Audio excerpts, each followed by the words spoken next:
Here's a question. Is it smart to actually pack humanitarian daily rations as a prep? I mean, these are not cheap,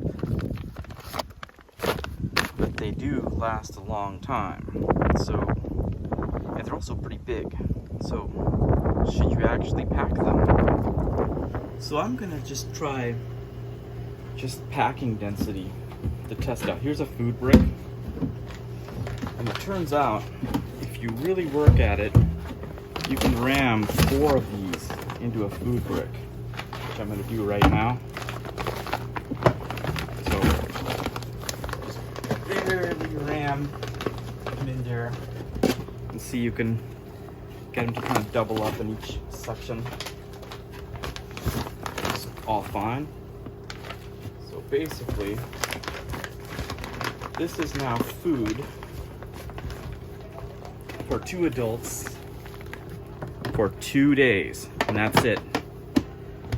So which is great because it's like kind of ready to go, but it's actually not very dense because you can fit like a couple weeks of food if you just pack rice. So you might want to have a couple days pre-ready, no cooking required, ready to go, then have your longer term food like rice and beans ready as well in other packs. So you might want to consider the pros and cons of how many daily rations you really need.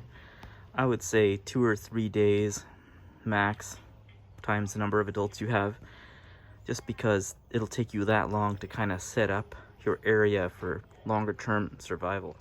And more than that doesn't make that much sense because you have a lot of other stuff you need to store, and it's very space and cost ineffective. I mean, they're convenient because they're ready to go, but you wouldn't want to store like a month worth.